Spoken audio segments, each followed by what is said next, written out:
Hey, welcome back. We're going to continue painting where we left off. We're going to get in some of this creek, and we're going to get a little reflective area in some of the creek or stream or whatever you want to call it. We'll have we've got the waterfalls coming down, just kind of trickling down, and then now we're just going to lay in some basic color for the stream down here, and we'll get a little darker over on this side. We'll just move right along.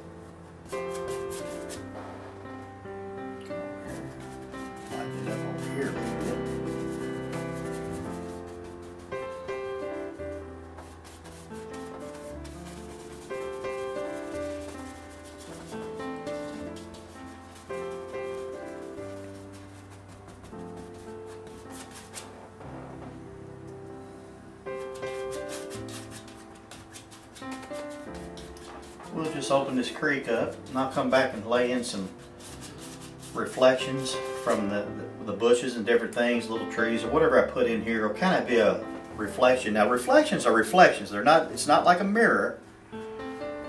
In a mirror you can see everything perfect. You just want a hint of what you see, what nature shows.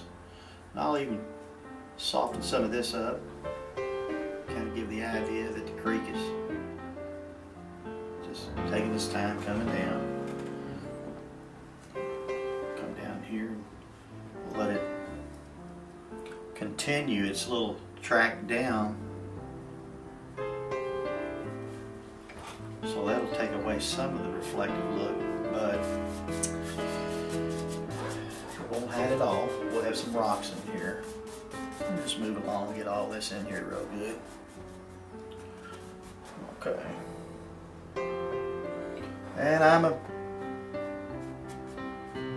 preacher of color. Love to throw the color in. Don't want to overdo it. Lay the light in there. Okay. Now, let me get this brush here. Let's call it my power brush. Don't know why, I just thought I'd name it that. I like what it does. Let's just pull some of this down real soft. Gives it kind of a reflective look.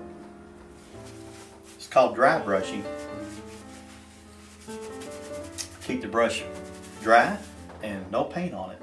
Just barely touch it, just like you're barely touching your arm. That's what I do when I teach my students. Barely touch that canvas. Bring it across, right there. And now we can add to it. I'm gonna pull that down a little more. Got a little more paint on there than what I need.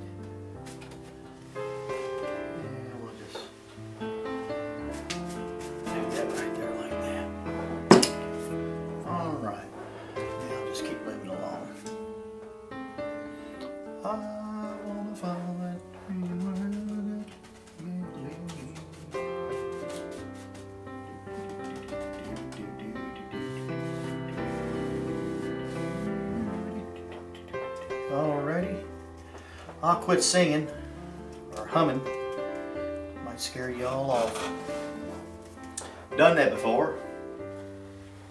Let's bring this tree right up through here. Let's just let it just kind of hanging down in here, right in there. That's gonna be a nice little. I like that. I might make another one. Let's make another little one right by him. Let's get some dark. Have him come out here like this. Right up through there. I like that. Yeah. And a couple other little things there. And we got some serious stuff going now. I'll go ahead and darken him up on this side. Every color that I mix Everything I put on here is a mixed color, and it always has at least three colors in every color. It has at least three colors. And I even put the opposite color in because that tones it down and gives it more of an earth tone. Like we've got green here, the opposite of green is red. So anytime I do green, we don't just squeeze it right out of the tube. What we do is we mix it, and we get 3 or 4 different values of green. A value being a light green, a medium green, and then a darker green, and then a real deep green, which I'm mixing right now with my brush to get this deeper green right in here. It almost looks blackish, but we want to get that shadowy color on this side. And up here we'll go with a little lighter green, touch it, and we'll kind of bring that down in some areas like on this side.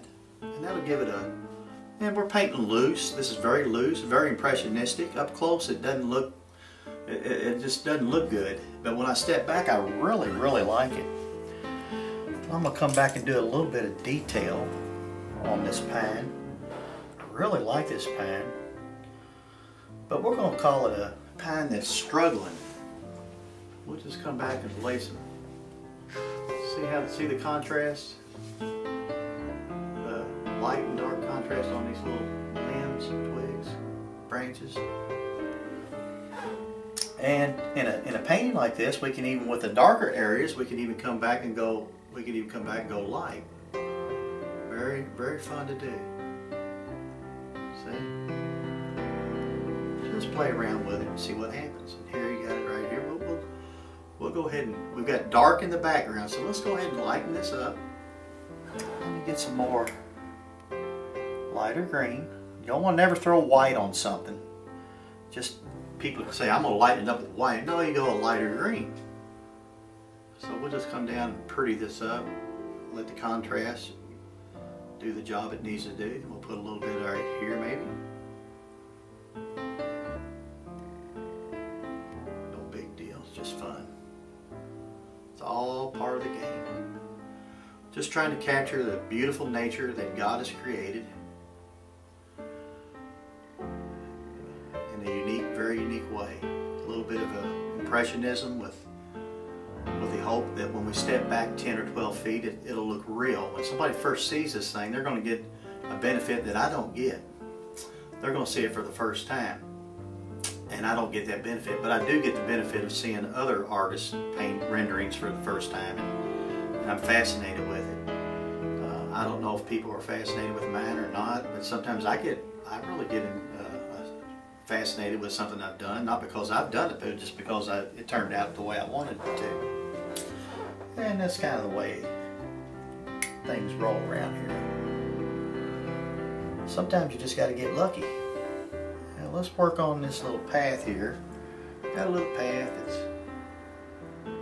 just kind of, that brush is a liner brush. I'm gonna get a better brush. Let me find that bristle brush. There it is. Okay. That way now I can work with it. It's a stiffer brush. We can just work and get this path filled in. There's just a little path that's going to go right up to the bridge. Okay, we'll fill it in. A lot of yellow ochre here. So that'll set that, and that's just going off in the wild blue yonder. That'll set that up. Here's where our bridge is.